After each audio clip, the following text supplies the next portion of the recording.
It's the Full Force Movie News Burst, brought to you by GeneralsJoe'sReborn.com with me, Christopher McLeod, aka Diagnostic80. Spoilers ahead, Rise of the Beast cast and crew discuss the G.I. Joe crossover.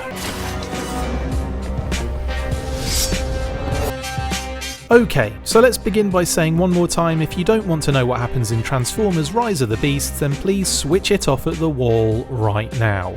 Now, if you haven't seen the movie, then feel free to check out our previous movie news burst breaking down that final scene that relates to what I'll be discussing today, but long story short, there's a huge G.I. Joe crossover coming, and it starts at the end of Rise of the Beasts. So a number of articles have been posted from Entertainment Weekly and CBR.com regarding the future crossover between Transformers and G.I. Joe. Starting with CBR.com, Noah Dominguez interviewed Anthony Ramos and Dominique Fishback regarding the G.I. Joe news, and it turns out that Anthony was delighted when director Stephen Caple Jr. told him the idea had been approved. I was going crazy when Stephen told me, he's like, "Yo bro, what do you think about ending the movie like this?" I was like, if y'all can get that approved, there's a lot of people to get that approved, man, but if you can, that will be the craziest thing, and they did, man. As a fan of those worlds, G.I. Joe bro, I mean, I used to have the little figurines bro, I used to create wars between them, I was just so excited. I just love the energy that Anthony Ramos has and just how excited he is for this possible combined project.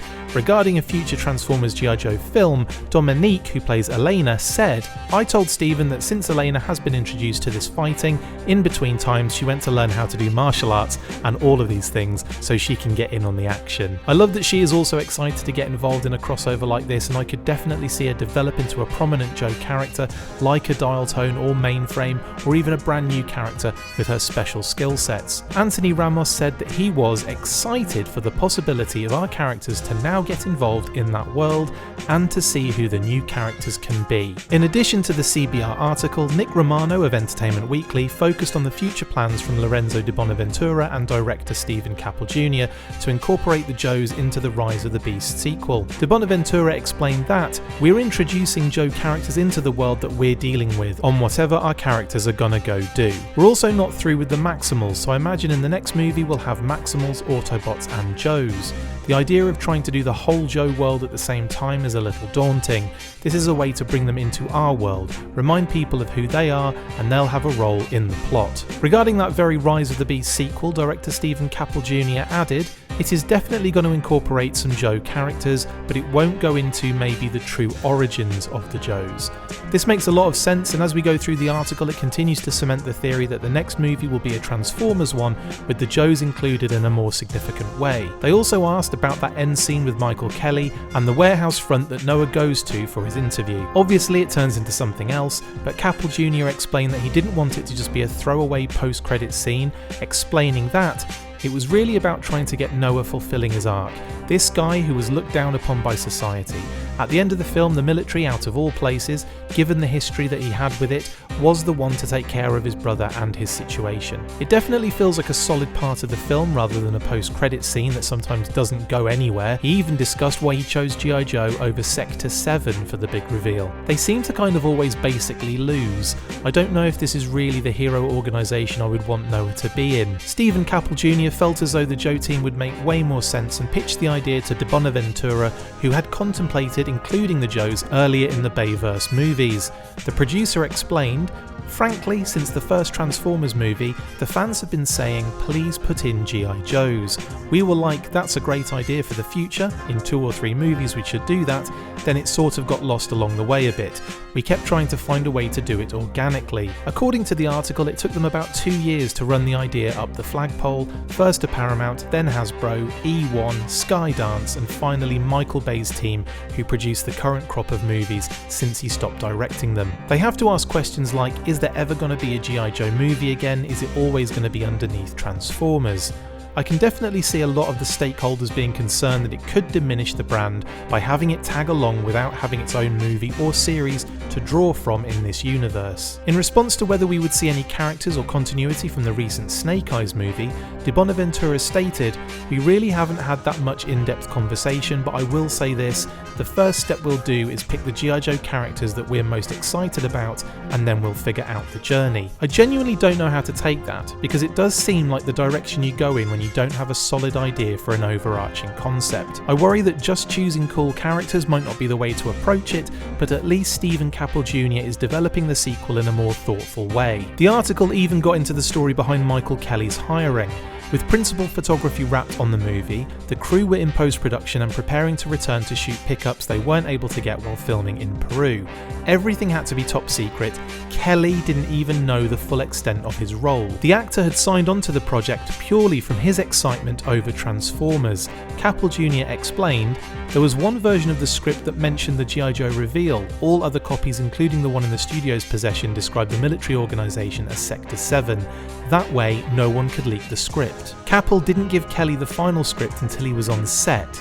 He just freaked out, he was pacing in his trailer going back and forth, then he called his agent and he was like, "Dude, this is G.I. Joe." Then they're calling the studio like, "Is this real? Is the director playing a prank on my client?" They shot two versions of Kelly's scene, one with Sector 7 and one with the G.I. Joe business card. This was to throw off test screening audiences. There was only one copy of the G.I. Joe business card made, and Caple ensured he kept it to prevent any leaks surrounding the reveal. I was like, "I'm taking this. I don't want this to be found on the floor." I actually didn't have them printed out until the day on set. We were very cautious of it, man. We were really trying to be as secretive as possible. Considering the amount of stuff that leaks out of a movie set, I am floored that they managed to keep this all secret right up until the premiere. They also explained that Agent Burke might not be his real name. That's what we're going to be playing with in the future, but as of right now, it's Agent Burke. It's a little generic and it's done on purpose a bit. It's all part of the facade. He might grow into something else. I'm still trying to figure out what to do exactly with that character. I have some ideas, but the way I collaborate would be me doing research, me talking to Hasbro, and talking to Michael Kelly and seeing where we could take him. This is so good to hear, and I love what Stephen Caple Jr. is saying regarding the research and conversations to get the best character out of him.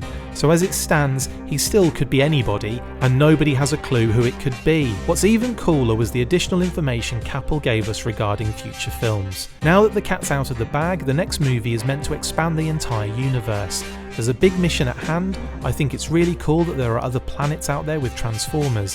It's one of the reasons why I introduced the Maximals that way in the beginning of our film. I was pulling from these Japanese cartoons where there's Transformers on every other planet. I just feel like we've been on Earth for a very long time, so there might be something interesting to explore there, maybe taking this war and battle somewhere else. Do I hear Star Brigade and Space Force calling? I ruddy hope so.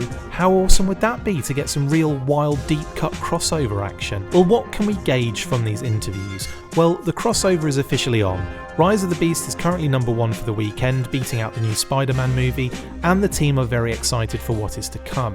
This is all hugely positive stuff and really does have more legs than any other possible movie idea that we've seen or heard of in recent memory. The fact that the end scene is very much a part of the actual film and not just an additional fun Easter egg is very important here. This is why there was so much approval needed to make it a significant scene and not just a poster on a wall in a background somewhere. Stephen Caple Jr. seems locked in on this working, and Lorenzo de Bonaventura might finally have a significant opportunity on his hands, which, let's face it, should have been done years ago. With the positive response box office wise so far, hopefully the movie will make enough to ramp up production on the next one. It's happening, people, but what do you guys think? Do they have what it takes now to move this universe forward? What are you expecting them to do with G.I. Joe? Will Michael Keaton be on board for this one? Yep, remember that story from a few months back? Let me know in the comments below. Okay team, I will be chatting with Justin Bell about all of this in a few weeks' time when he returns to the movie news bursts. Plus we have lots more content to come, as well as more news, so keep it locked, stay fresh cheese bags, and as always, full force. That's it for this instalment of the Full Force Movie News Burst. Don't forget to comment, like and subscribe. See you next time, and as always, full force. Make sure you get involved with the discussion by liking, sharing and commenting on these videos, and as always you can keep up with the show after listening by following on Twitter @TheFullForce, liking the Facebook page facebook.com/TheFullForce, and if you would like to contact the show you can message us on either of those platforms with feedback and questions. We also have a Patreon page, so if you want to show your support for the show, see your name up in lights on these videos, or enjoy exclusive bonus content, then check out patreon.com/TheFullForce podcast, or click on the link on any of the posts this podcast appears in. Full Force!